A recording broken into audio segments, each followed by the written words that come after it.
Olá, estamos começando o Cidadania, um programa sobre o cidadão e os seus direitos. O Cidadania é feito em parceria entre a TV Câmara e o Instituto Novo Eleitoral. Se você ainda não conhece o Novo Eleitoral, acesse as redes sociais e saiba mais sobre esse instituto que foca em direito eleitoral e direito partidário.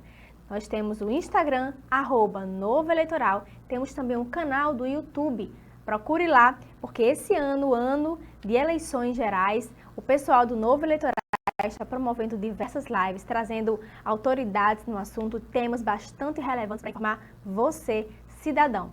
Nós, aqui do Cidadania, também buscamos sempre levar até você informação sobre os mais variados temas, sempre abordando questões jurídicas para deixar você, cidadão, informado e consciente dos seus direitos e deveres na comunidade. Lembrando mais uma vez, esse ano nós teremos eleições gerais e é importante que você se mantenha informado sobre direito eleitoral, direito partidário, que você acompanhe os seus representantes, saiba quais são os seus votos, suas opiniões, saiba o que eles estão propondo para a sua cidade, para o seu estado, para que você possa, nas eleições deste ano, votar consciente do seu voto e principalmente, além de votar consciente, que nos próximos anos você possa estar acompanhando o seu representante e cobrando dele atitudes democráticas e que vão ajudar realmente a sua comunidade. Bom, no programa de hoje nós vamos falar sobre um tema bastante interessante que envolve direito tributário. Eu sei, quando a gente pensa em tributário, logo vem à nossa cabeça aquela burocracia toda, né? Mas a gente está aqui justamente para isso, para descomplicar o direito tributário e levar a informação até você. E quem vai estar aqui nos nossos estúdios, conversando e tirando as nossas dúvidas, é a doutora Candice Ferreira, que é advogada, tributarista, mestre em Direito Tributário e vai falar hoje conosco sobre MEI. Você já deve ter ouvido falar sobre essa sigla, né? Mas você sabe o que ela realmente significa? Você sabe quem pode se tornar um MEI? Quais são os benefícios? Quais são as obrigações que um MEI deve ter? Então, se você não sabe, ou se você sabe, mas quer se aprofundar nesse assunto, fique conosco, porque no próximo bloco nós estaremos aqui com a doutora Candice conversando sobre MEI. Lembrando também que você pode nos acompanhar toda quinta-feira, 7 horas da noite, aqui na TV Câmara, sempre um Cidadania inédito para você. Mas durante toda a programação, as nossas edições são reprisadas. Então, canal 23.2 da grade da TCM, TV Câmara, não perca, toda quinta-feira, 7 horas da noite, um programa inédito para você. E nós estamos aqui, como sempre, para escutar você. Nós queremos saber sobre o que você quer saber, sobre quais temas você tem dúvidas. Então, entre em contato conosco através do nosso WhatsApp, vai aparecer na sua tela e deixe então seu comentário, sua sugestão de tema para os próximos programas, seu elogio, sua crítica. Nós estamos aqui para escutar você e construirmos juntos esse programa que é de cidadania. Bom, nós vamos para um breve intervalo e daqui a pouco a gente volta com a nossa convidada conversando sobre MEI. Não sai daí que a gente volta já. Olá, passageiros! Vocês já ouviram falar da peste suína africana? Uma doença muito contagiosa para nós, suínos, e que pode levar à morte. Ela é causada por um vírus que não faz mal aos humanos, mas que é transmitida aos animais por meio de alimentos, objetos e roupas contaminadas. Por isso, a gente conta com a sua ajuda. Não traga produtos de origem suína de outros países. Peste suína africana. Vamos cuidar para não chegar ao Brasil. Ministério da Agricultura, Pecuária e Abastecimento, Governo Federal, Pátria Amada Brasil. O governo federal, através do Ministério da Cidadania, está disponibilizando mais um canal de atendimento para as famílias em situação de vulnerabilidade no país. É o aplicativo do Cadastro Único. Agora, na palma da sua mão, você poderá acompanhar sua situação, verificar os benefícios que recebe, atualizar informações e acompanhar oportunidades. Tudo isso de maneira simples e rápida. Mas lembre-se, o cadastro de sua família tem que estar sempre atualizado. Ao acessar o aplicativo do Cadastro Único, você poderá consultar seus dados cadastrais, conseguir o comprovante de cadastro e acompanhar os benefícios recebidos por sua família. Com o aplicativo, você poderá receber notificações e informativos muito importantes. E não é só isso. Você também poderá atualizar o cadastro por meio da confirmação dos dados já cadastrados. Ainda não faz parte do Cadastro Único? Com o novo aplicativo, você poderá realizar o seu pré-cadastramento e passar pelo processo de avaliação complementar. Confira no aplicativo um mapa dos pontos mais próximos de você. Tudo isso para facilitar o seu acesso ao Cadastro Único para programas sociais do Governo Federal. Baixe agora o aplicativo do Cadastro Único, disponível nas plataformas Android e iOS. Para mais informações, acesse o site www.gov.br/CadÚnico.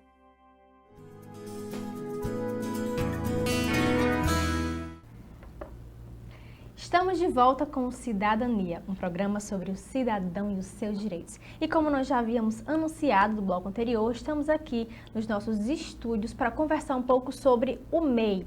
Quem pode ser, condições, requisitos, benefícios, obrigações, tudo o que você precisa saber para regularizar a sua empresa, agora com a doutora Candice Ferreira, que é advogada, mestre em Direito Tributário e também conselheira do Tribunal Municipal. Doutora Candice, inicialmente nós gostaríamos de agradecer sua presença. Eu falei no primeiro bloco que é um tema ainda que assusta as pessoas, né? A gente, quando fala em direito tributário, vem logo aquela burocracia na nossa cabeça. Mas a gente está aqui hoje para descomplicar o direito tributário e falar um pouco sobre o MEI. Então, gostaríamos de agradecer sua presença. Joyce, primeiramente eu gostaria de agradecer o convite. É uma honra estar aqui na TV Câmara, no programa Cidadania, falando um pouco sobre a formalização do empreendedor individual, sobre a simplificação tributária, que é esse modelo. Então, eu é que agradeço esse convite e espero estar aqui hoje para poder contribuir e elucidar aí as questões que são mais constantes na vida de um MEI.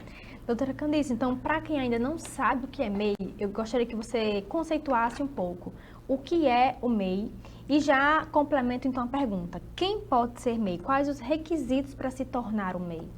Perfeita pergunta. Bem, o MEI é a sigla de microempreendedor individual. Então, ele é um modelo aí de empresa, um modelo simplificado, tá? Em que o MEI, né, aquela pessoa que faz esse cadastro, que se formaliza, ele vai conseguir ali obter um cartão de CNPJ, um cadastro de CNPJ e vai passar a ter esse cadastro e vai contar com alguns benefícios com esse cadastro. Então, assim, você que está em casa, que, em regra, né, que atua com comercialização, que atua com prestação de serviços, com industrialização, você poderá aí se formalizar e se tornar um MEI. E no tocante à segunda pergunta, Joyce, quanto às condições, existe sim exigências para que o MEI, para que você se formalize como MEI. Então, a primeira condição é que você tenha um faturamento de até R$81 mil ano, certo? O que equivale a em torno de R$6.750 mês.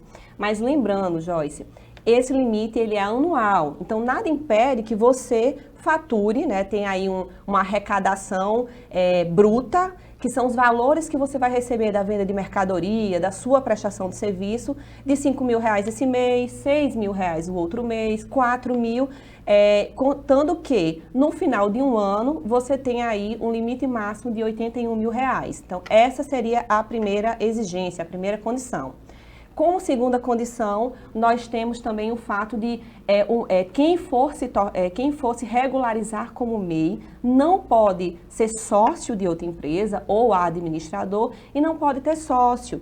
Por quê? Porque o MEI, ele é um empresário individual, então é um empresário que ele exerce ali todas as funções de empresa em si próprio, então não existe sócio MEI. A terceira condição é que existe uma lista, existe uma resolução do Comitê de Gestão do Simples Nacional, e que ele atrás, a resolução é a 140/2018. Quem quiser pesquisar depois, é o anexo 11, em que ele informa quais são os tipos de atividades que aí estão cadastradas como MEI. Então, você precisa verificar se você está dentro dessa lista, né, para se tornar um MEI. E por último, não menos importante, é que quero me formalizar, preciso me formalizar, mas eu preciso ter 2 funcionários. Não pode. Uma das condições é que o MEI ele só pode ter um funcionário com um salário máximo com o valor máximo de um salário mínimo. Então, essas seriam as condições aí para você se tornar um microempreendedor individual. Doutora Candice, e para quem está nos assistindo e deseja então se formalizar, qual o primeiro passo a tomar? Qual órgão recorrer?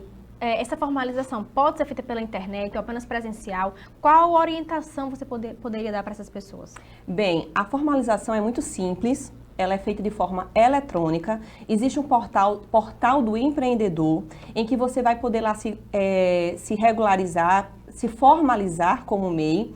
Então, você vai precisar apenas do seu RG, da sua declaração do imposto de renda, se você houver feito essa declaração, ou título de eleitor e comprovante de residência. É gratuito, qualquer cobrança, Joyce, que venha a ser feita é indevida e você ainda consegue isso de forma imediata. Então, você, com essa documentação em mãos, você consegue sim fazer essa formalização de forma eletrônica e já após o preenchimento, né, de todos os dados necessários, você consegue sair já com seu certificado de condição do MEI, que é o CCMEI.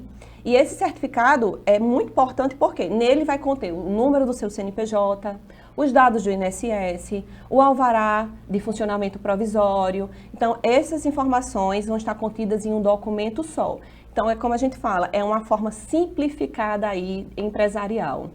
Doutora Candice, e eu não sei na sua vivência prática, né, na sua experiência profissional, mas quando a gente fala, né, em se regularizar, em se formalizar, principalmente quando a gente fala de pessoa jurídica no Brasil, logo vem à cabeça a questão de tributação, de taxas, impostos, e essa é a preocupação de muita gente que acha que, vou ter que pagar para o governo. Como é que fica essa questão do MEI em relação a taxas e impostos? O MEI ele também tem que fazer algum pagamento nesse sentido? Bem, o MEI, essa modalidade, né, ela surgiu, foi criada pelo governo federal e ela justamente foi criada com esse intuito de formalizar aquele pequeno empreendedor que não conseguiria de outra forma. Para isso, o que foi feito? Foi feita uma arrecadação única, certo? Então, você que vai se cadastrar como MEI, você sim faz um pagamento mensal pelo DAS, um documento de arrecadação do Simples Nacional. E esse valor que você vai pagar a título aí de contribuição, de tributação, ele é fixo, Joyce.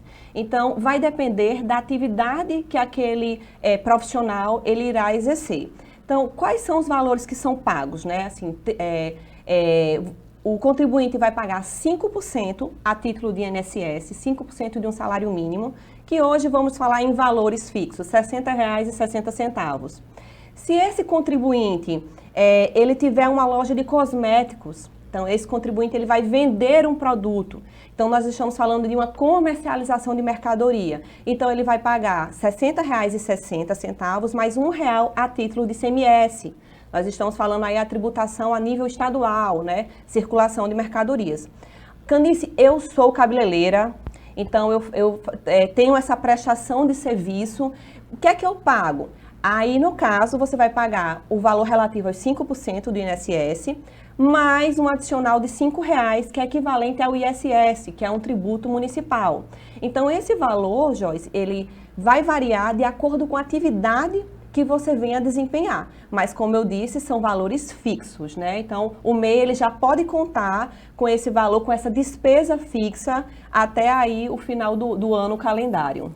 Então, ao contrário de outras figuras jurídicas, o MEI, então, ele tem essa taxa fixa, ela não é proporcional ao que você lucrou, é isso? Perfeitamente, não é proporcional ao que lucrou, você não está em tabelas do Simples Nacional, que vai ser uma porcentagem aí que vai ser cobrada, são valores fixos para justamente aquele contribuinte ter uma noção de qual é a sua despesa fixa e poder contar, né, deixar já reservado aquele valor para fazer todo o pagamento adequado ali de suas contribuições, de seus valores tributários. Doutora Candice, e você falou que ao efetuar o seu cadastro, sua regularização, você levasse como documento o seu comprovante, né, a sua declaração de imposto de renda, caso houvesse sido feita. No caso, o MEI, como um empreendedor individual, ele precisa também fazer essa declaração de imposto de renda em relação aos seus ganhos? Bem, uma coisa que a gente precisa deixar claro, que parece até confuso, mas para a Receita Federal, o microempreendedor individual, ele se confunde na pessoa física e na pessoa jurídica. Então, falando do microempreendedor como pessoa jurídica, ele é isento de imposto de renda. e isento também da declaração de imposto de renda à pessoa jurídica. Contudo, o MEI, ele é obrigado, no caso, a fazer a declaração anual do Simples Nacional. Então, é uma declaração que ele vai informar quanto ele vendeu de nota fiscal ou sem nota fiscal, se ele contratou um funcionário, se houve um faturamento com transporte. Então, essa declaração anual, que chama DAS-N, ela sim é obrigatória. Não em si a própria declaração do imposto de renda à pessoa jurídica. Quando a gente está falando do MEI, né, daquele pessoa física, aí esses valores ele vai entrar dentro da regra padrão do contribuinte pessoa física. Então, se ele teve rendas superiores a R$ 28.559,70, ele vai sim precisar fazer sua declaração de imposto de renda pessoa física, o que não significa que ele precisa pagar. Essa é a diferença que a gente precisa deixar claro, que nem sempre quem declara paga imposto de renda, tá? Mas isso é um cálculo que inicialmente da declaração da pessoa física pode ser um pouquinho confuso. Então vocês podem aí procurar um advogado tributarista de confiança ou um contador, porque você precisa fazer um cálculo, existe faixas de isenção para você chegar a esse valor, mas a depender do caso, sim, como pessoa física, ele vai precisar fazer a declaração de imposto de renda. Doutora Candice, a gente vai para um breve intervalo, mas daqui a pouco a gente volta conversando mais sobre essa figura tão importante, mas ainda tão desconhecida por muitos microempreendedores, que é o MEI. Então não sai daí que o Cidadania volta já.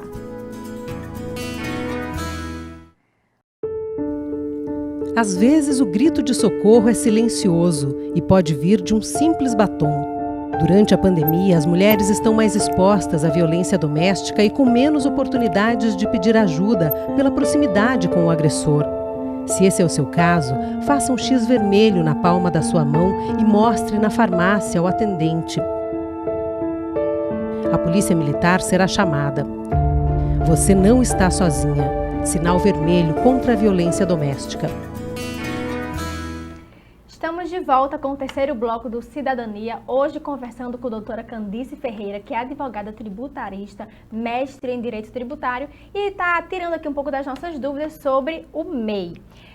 A doutora Candice já falou um pouco sobre o conceito, sobre também a questão do imposto de renda, mas agora um assunto bem importante que interessa muita gente, benefício. Doutora Candice, quais são os benefícios que um MEI ele tem quando ele sai da informalidade e ele se cadastra então nessa figura jurídica?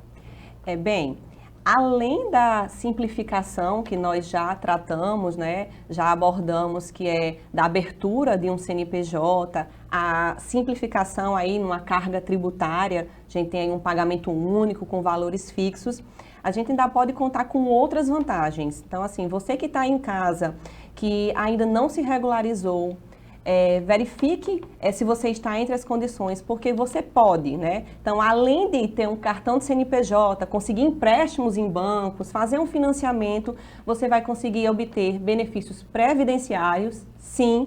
Estamos falando de aposentadoria por idade, pensão por morte, salário maternidade, auxílio doença, óbvio, Joyce, que existe prazos de carências que tem que ser observados, né? Então, não adianta você hoje abrir o seu MEI, fizer apenas uma única contribuição e achar que amanhã você vai conseguir se aposentar por idade, que você não vai conseguir, tá? Então, são prazos de carências que precisam ser observados, mas são benefícios que você que está aí na informalidade e que não se regularizou, você não vai conseguir obter. E outra questão que eu acho também muito interessante é que desde 2018, quem possui aí, quem é formalizado pelo MEI, está regularizado também, né? Ele poderá aderir a planos de saúde coletivos. Então, aí a gente está falando de uma redução no custo de um plano de saúde de quase 35%. Então, você que está aí, verifica essa questão, o plano de saúde para você. A gente passou por um momento muito delicado agora com a pandemia, né? A gente viu como é importante mais do que nunca a gente tá com aposentadoria, tá com algum auxílio, a gente tem um plano de saúde, então realmente você estar formalizado como MEI traz diversos benefícios. Doutora Candice, agora supondo uma pessoa que está nos assistindo, né, tem o seu negócio, a sua empresa, e ela deseja se formalizar, mas ela não atingiu aquele limite anual de R$81 mil. Nesse caso, ela se formalizando depois de algum tempo, caso ela venha a ultrapassar esse faturamento anual, o que ela pode fazer? Ela pode então sofrer algum tipo de multa, de penalidade? E o que fazer para se regularizar, estando então com aquele limite saturado? Sim, acontece de se ultrapassar essa faixa, né, de R$81 mil, e pensando nisso, a Receita Federal, ela deu um limite máximo de 20% dos R$81 mil, que ficaria 97.200. Então, o que acontece, Joyce? Se você faturou no ano até 97.200, certo? Você vai poder continuar naquele ano como MEI, já sabendo que o próximo ano você vai precisar ser desenquadrado porque você ultrapassou o limite, ok? Porém, se você, dentro do ano, já ultrapassou esse limite de 97.200, para o próximo, você vai precisar se desenquadrar, procurar um contador para que ele coloque aí no regime tributário mais adequado para você. Se você não fizer isso, você vai estar aí entrando na questão de omissão de receita e sim, você vai poder ser multado por isso. Então é muito importante, recomenda-se que você, microempreendedor, faça relatórios mensais, acompanhe quanto você está vendendo, acompanhe quanto você está comprando, porque muitas pessoas não sabem, Joyce, mas existe um limite máximo também de compras pelo microempreendedor, então é 80% do faturamento. Então, tudo isso a Receita Federal, ela realmente tem esse acesso. Então, deixa organizado, faz relatórios mensais, quanto você pagou no mês de janeiro, fevereiro, março, faz esse acompanhamento para você não ter que passar por isso. E se você notar que vai ultrapassar o valor, não tem problema nenhum. Procura um contador, faz o desenquadramento o mais rápido possível e você já vai começar a pagar aí os seus impostos da forma mais adequada para você. E a gente sempre fala aqui, Candice, sobre a importância de se contar com o apoio dos profissionais, né? Você mesmo já citou, sempre que possível a pessoa busque um advogado tributário, um contador, para que esteja sempre dentro da regularidade, né? Isso mesmo. Muitos contribuintes hoje, eles acabam fazendo os seus requerimentos, não conseguem acompanhar as legislações tributárias. Recentemente, houve algumas exclusões de atividades e essas pessoas não conseguiram acompanhar isso. Então, é necessário que você faça esse acompanhamento, certo? Realmente é muito simples, vocês não precisam ter medo, mas organização é essencial em qualquer tipo de empresa, seja ela pequena ou grande. Então, precisa realmente ser, a gente recomenda muito essa organização, Joyce. Doutora Candice, e você acabou de falar aí sobre a exclusão de atividades. E no bloco anterior falou também que um dos requisitos era então que a sua atividade ela se encaixasse dentro de uma das atividades listadas. E a pergunta que eu faço é, se a minha atividade, eu como empreendedora, se a minha atividade não estiver nessa lista, o que é que eu posso fazer? Eu não posso ser MEI, então? A lista, ela como eu falei no início do nosso programa, existe essa lista, né? Que lá ela informa todos os quinais, que o que seria quinais? Seriam códigos que eles especificam aí qual é a atividade que você vai se encaixar, certo? Você pode até utilizar 15 ocupações aí desses códigos. Lembrando que você vai ter um primeiro principal e os outros têm que estar todos alinhados com o primeiro. E você precisa realmente verificar exatamente se você se encaixa, porque uma das condições é a sua atividade estar nessa lista. Então, se sua atividade não está nessa lista, vamos supor, fisioterapeuta, advogado, arquiteto. Então, se você não está nessa lista, realmente você não vai estar aí habilitado para ser um microempreendedor individual. Doutora Candice, vamos imaginar a seguinte situação agora. Uma pessoa que está nos assistindo, já fez o passo a passo, se cadastrou como MEI, acha que está tudo ok, tudo regular, mas ela não acompanha, por exemplo, o seu faturamento, ela não emite a guia para pagamento, ou seja, ela pensa que está regular, mas ela não está, porque ela não fez esse acompanhamento, não contratou nenhum profissional para fazer essa assessoria, e aí ela se depara então com uma cobrança. O que pode acontecer com o MEI que ele não paga os seus impostos? Ele pode, então, ter sua atividade suspensa? Isso. A gente realmente precisa verificar, porque, assim, existe esse pagamento único, não é? Esse DAS único, e o valor realmente tem que estar lá sendo pago, né? Então, aquele contribuinte que está inadimplente, que está com esse seu DAS em aberto, provavelmente seus valores vão ser, sim, encaminhados para a dívida ativa da União, então você vai ter essa restrição. Empréstimos e financiamentos vocês não conseguirão. Com 24 meses aí de parcelas inadimplidas, né, parcelas em aberto, você vai ter o seu CNPJ cancelado, e esse CNPJ cancelado você vai perder a sua condição de simples, de MEI, a sua condição de microempreendedor dentro do Simples Nacional, e você também vai perder os benefícios, como aposentadoria, seguro de vida. Então, assim, realmente, o pagamento, vocês precisam fazer esse acompanhamento. A emissão da guia, você também faz ali você faz até, tem um app do MEI, você consegue fazer no portal do Simples Nacional, essa emissão dessa guia é muito simples, e vocês precisam fazer esse acompanhamento e fazer realmente esses pagamentos para vocês terem direito aos benefícios aí. Doutora Candice, e, por exemplo, dados do Sebrae sempre nos revelam que no Brasil se abre muitas empresas, mas se fecham também muitas empresas, né? A gente sabe que a carga tributária no Brasil ela não é fácil. Mas no caso de uma pessoa que não conseguiu expandir o seu negócio, não conseguiu arcar com os custos dessa microempresa, o que é que ela pode fazer para regularmente fechar a sua empresa? Então, bem, da mesma forma que vocês vão entrar no sistema, né, no portal do empreendedor, para se cadastrar, para se formalizar, você precisa também fazer essa baixa, fazer esse cancelamento. Nós já falamos, né, no bloco anterior sobre as obrigações, né, de declaração do DAS mensal, do pagamento mensal do DAS, da declaração anual. Então, se você não informar para a Receita Federal que você não está mais ativo, que você está inativo, né, a Receita Federal não vai saber.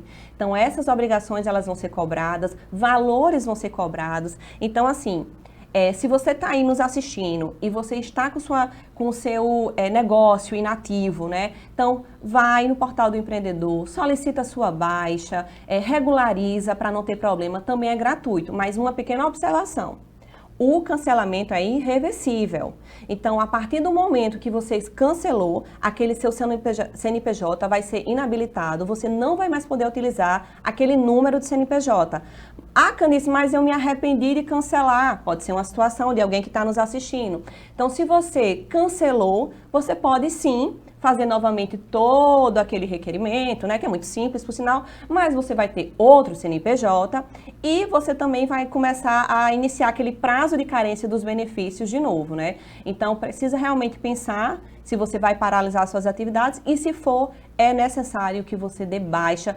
Tanto também, no início eu também não falei que o que a gente recomenda, até voltando um pouco para quem está nos assistindo, é que fez a formalização, você vai precisar ir na fazenda municipal ou na fazenda estadual, vai depender de qual a forma de atividade que você venha, né, a desenvolver, para você ter ali a sua inscrição municipal ou estadual. Então, isso, para essa pergunta também vale, faz a baixa da inscrição estadual e a baixa da inscrição municipal. Tem muitos contribuintes que esquecem de fazer isso, e aí a gente vê cobranças aí relativas a essas obrigações acessórias que foram realmente descumpridas.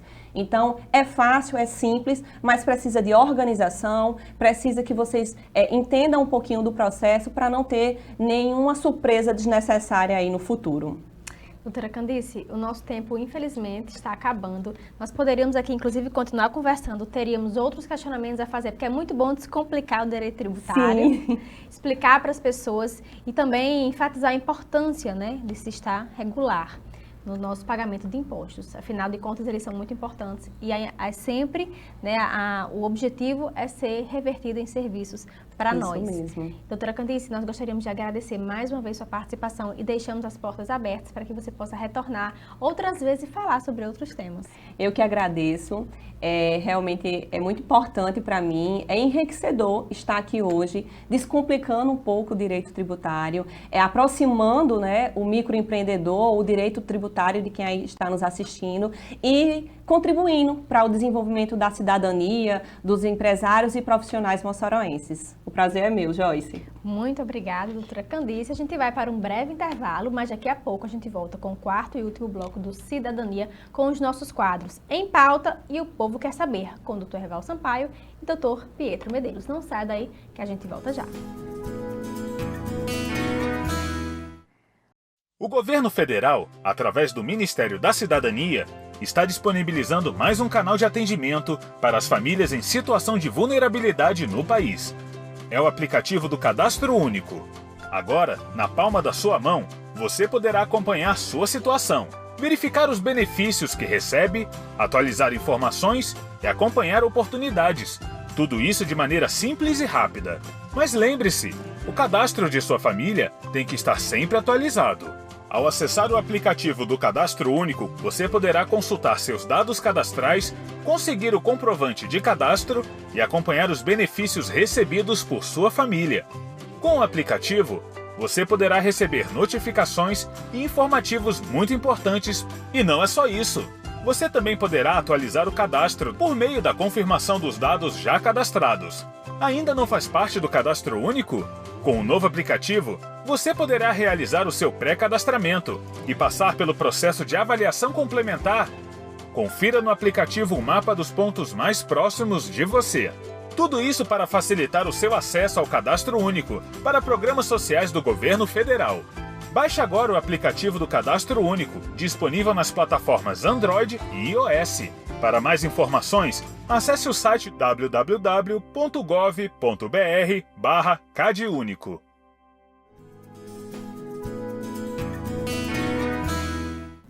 Estamos de volta com o quarto e último bloco do Cidadania e nós já vamos direto para o quadro Em Pauta com o Dr. Herval Sampaio.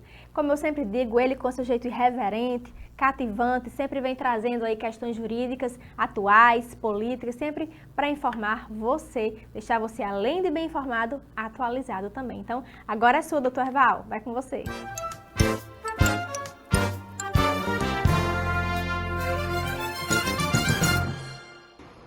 Amigos e amigas que acompanham o nosso programa Cidadania na sua TV Câmara Mossoró, né? Que alegria, mais uma participação nossa no quadro Em Pauta, né? Tô devendo, evidentemente, uma participação ao vivo aí com a nossa querida Joyce Carneiro, com toda a turma que tem feito aí o Cidadania, esse programa diferenciado, né? Que leva informações verdadeiramente sobre cidadania, coloca você realmente como partícipe da sociedade com direitos e deveres, né? Pessoal, a gente tem escolhido, né, foi uma opção nossa ao longo, né, dessas participações no quadro Em Pauta, destacar esses temas mais coletivos, esses temas mais ligados, em especial às eleições 2022, né? E não vai ser diferente, né, nessa nossa participação, né? Eu vou me referir agora, vocês devem ter ouvido falar, né? A emenda constitucional número 111, né? Tão propalada, né? Em meio aí à mudança, inclusive, do chamado Código Eleitoral, que aí sim nós vamos ter inovações um pouco mais profundas, um pouco mais substanciais, né? Eu sempre tenho criticado, né? E vou sempre bater nessa tecla, né? De que realmente os legisladores têm essa mania para mim feia, né? De mudar a cada ano antes da eleição, né? As regras, sempre com aquele viés de se manter no poder, né? É mini-reforma, é reforma, onde verdadeiramente ninguém tem reforma, nem mesmo mini-reforma. Nós não temos alterações substanciais, em especial no próprio sistema político. E aí, mais uma vez, a gente teve alterações de ordem constitucional, de ordem legal, para as eleições de 2022. E hoje eu escolhi falar, evidentemente, da emenda constitucional número 111, ou seja, nós aumentamos, né, ou melhor, nós emendamos a Constituição, né, mexemos em algo que, inclusive, tem um processo de confecção bem mais rígido, né, mas na mesma linha que eu tenho feito, né, que eu tenho batido na tecla de manutenção do poder pelo poder. Até um textozinho nosso que foi divulgado, né, na coluna que a gente tem, que nós inauguramos há 2 semanas, né, no portal TCM, né, a gente falou, né, fez a pergunta, vale tudo na pré-campanha? A gente vai até voltar a esse tema aqui, né? A gente já tratou de pré-campanha, mas vamos esmiuçar aqui esse tema. Mas a linha é a mesma. Veja, a emenda constitucional 111, ela tocou, vou fazer questão, inclusive, de ler o que estabelece o próprio caput da lei. Ela alterou a Constituição Federal para disciplinar. Primeiro, interessante esse aspecto, mas não mexe em nada. A possibilidade de consultas populares concomitante às eleições municipais. Ou seja, nós vamos ter eleição municipal e aí os temas que forem aprovados na Casa do Povo, né, na Câmara Municipal, e enviados à Justiça Eleitoral para que dê tempo à logística 90 dias antes, nós vamos também submeter, né, essa consulta ao eleitorado, né? Então é interessante, eu acho muito legal isso. Mexemos na fidelidade partidária, eu achei legal também, porque toda vida que a própria lei toca na fidelidade partidária e não o Tribunal Superior Eleitoral, eu particularmente gosto. Então foi tocado nisso, né? Inclusive a possibilidade daquele que sai do partido que venceu a eleição, deputado federal, estadual ou vereador, e aí ele sai do partido, o próprio partido pode anuir, não mexe na questão dos recursos, né, que tudo gira em torno desses fundos, né, os fundos partidários, vamos falar já de fundo também, e também uma justa causa, né, aceita por lei. Alterou, né, foi e voltou, é impressionante, a gente fez uma emenda para alterar a data de posse, né, dos governadores e presidente da República, só valendo para as eleições de 2026, né, presidente da República 5 de janeiro, até para que os governadores participem da do presidente, depois cada um dos governadores participe da sua posse, né, no dia 6 de janeiro. Eu acho interessante, no meio, né, ali do Réveillon é complicado. E talvez a alteração mais interessante, né, a questão da mudança da distribuição dos recursos, tanto do Fundo Especial de Financiamento de Campanha, aumentou, né, consideravelmente, se somar tudo com a compensação que eu falei da propaganda, né, partidária, chega a 7 bilhões, e do próprio funcionamento, né, do fundo, o recurso do fundo partidário também. Qual foi uma mudança interessante? É um estímulo às candidaturas femininas. Agora não é um grande estímulo. Se o partido político trouxer, já valendo agora, candidaturas verdadeiramente femininas, não fictícias, fizer uma nominata boa, já valendo agora, né? E os votos forem dados para a mulher, ou seja, estimulando, né, que realmente o partido coloque as mulheres, cumpra essas cotas, os votos dados às candidaturas femininas para fim de distribuição será contado em dobro. É muito interessante, né, essa mudança. Eu finalizo até com a própria leitura do dispositivo, é muito legal. Não é uma grande mudança, né, para fins de distribuição entre os partidos políticos dos recursos do fundo partidário e do fundo especial de financiamento de campanha, os votos dados às candidatas mulheres ou a candidatos negros, então estímulos a essas candidaturas para a Câmara de Deputados nas eleições realizadas de 2022 a 2030, então tem um marco temporal, serão contados em dobro, ou seja, é interessante. A contagem em dobro a que se refere o caput somente se aplica uma única vez, claro, né? Não poderia, né, evidentemente ser diferente, ok? Valeu, pessoal, até a próxima semana.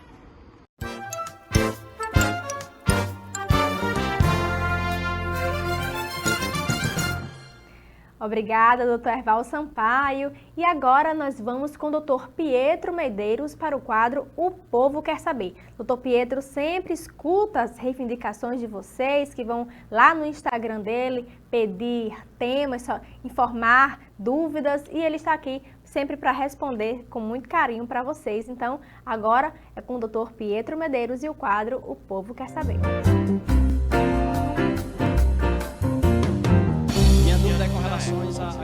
Olá, você que nos assiste, estamos com o nosso quadro O Povo Quer Saber, aqui na TV Câmara Mossoró, no nosso programa Cidadania. Hoje um tema muito interessante.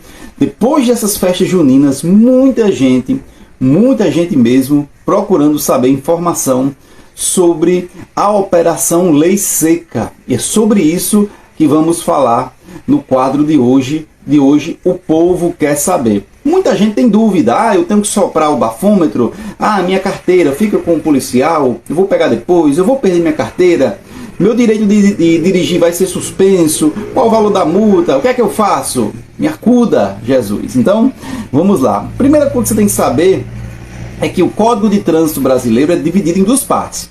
A primeira parte é a parte administrativa, em que não há crimes.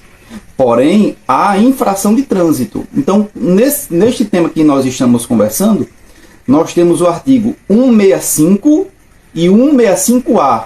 O 165 é o mais antigo e o 165A é o mais novo. Lá na frente, no próprio Código de Trânsito, nós temos um crime de trânsito, lá no artigo 306, que é o de dirigir sob efeito de álcool ou qualquer outra substância psicoativa que determine dependência. Então, a primeira coisa que você tem que saber, há situações em que eu vou ter somente a parte administrativa, só a multa, minha carteira vai ser recolhida e eu vou passar o meu carro para alguém habilitado levar.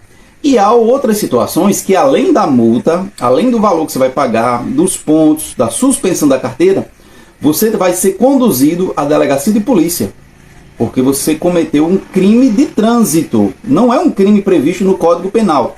É um crime previsto no Código de Trânsito brasileiro, no artigo 306. Então, de forma bem objetiva e bem simples, nós temos o artigo 165 e 165A. A dúvida é que, no artigo 165, antigamente, gerou uma discussão relacionada se você sopra ou não, se você é obrigado ou não a soprar no bafômetro.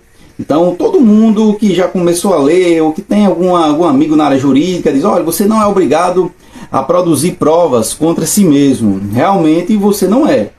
Porém, nessa situação específica, o STF diz que é constitucional o policial fazer a infração de trânsito se você se recusar.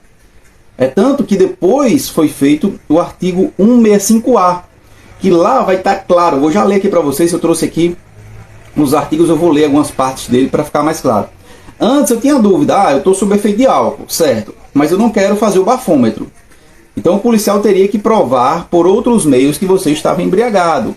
Como a questão da roupa, muito sujo, assim, relacionado, o hálito, tudo isso conjugado, não é porque se você está com roupa suja que você vai ser autuado. Mas você está com a cara ali de bêbado, está com os olhos vermelhos, o hálito de álcool, você não sabe onde é que está, o cara diz, você está onde? Eu estou em Natal, só que você está em Mossoró, outro está em Fortaleza. Enfim, haveria outras provas, além do exame de sangue, né?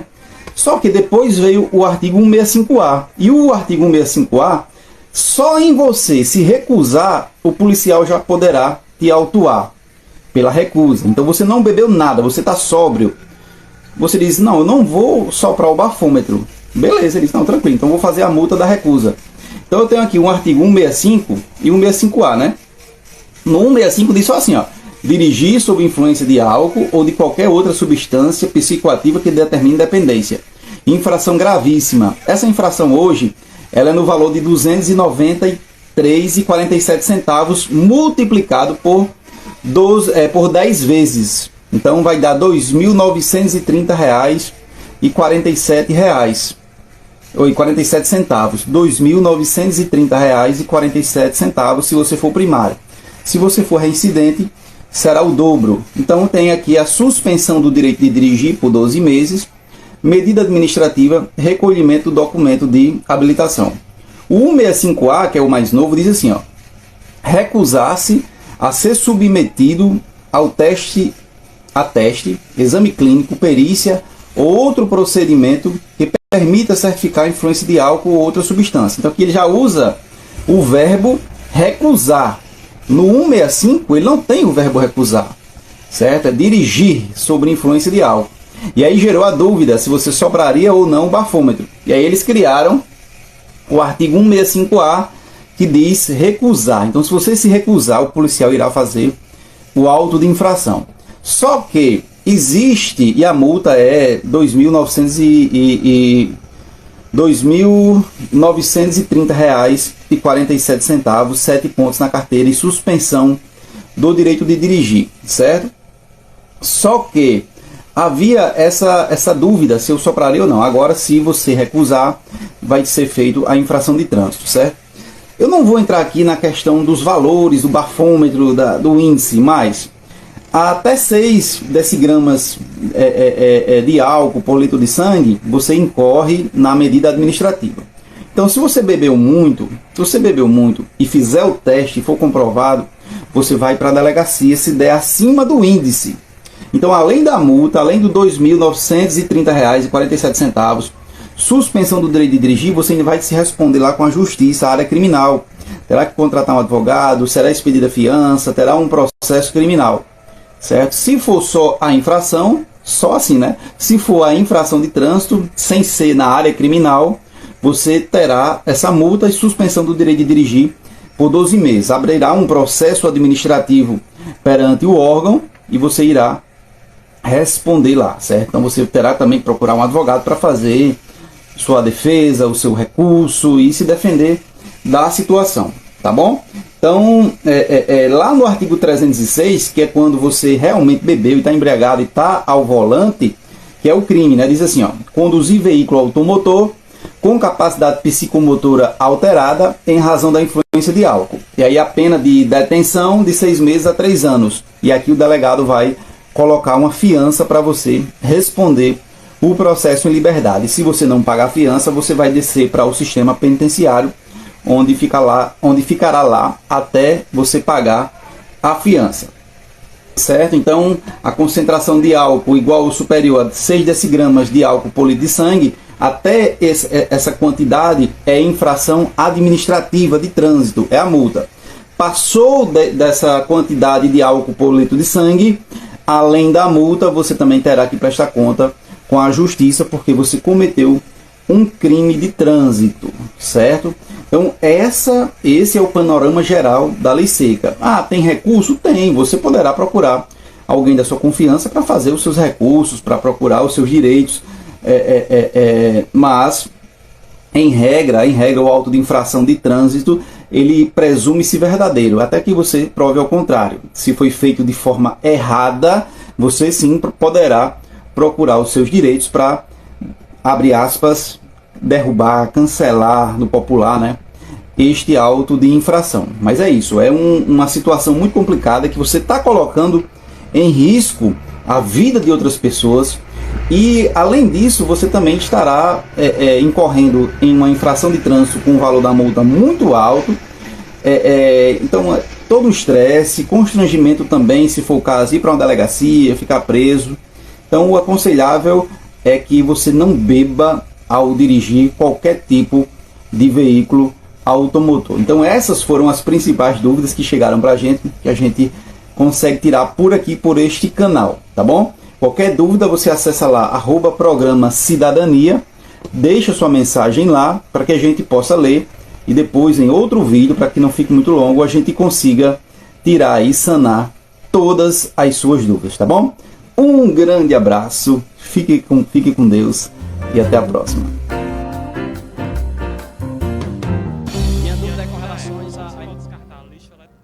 Obrigada, Dr. Pietro Medeiros. Bom, o nosso programa de hoje vai chegando ao fim. Nós agradecemos a sua audiência, a sua participação e convidamos você a continuar aqui na grade da TV Câmara. Até a próxima semana. Tchau!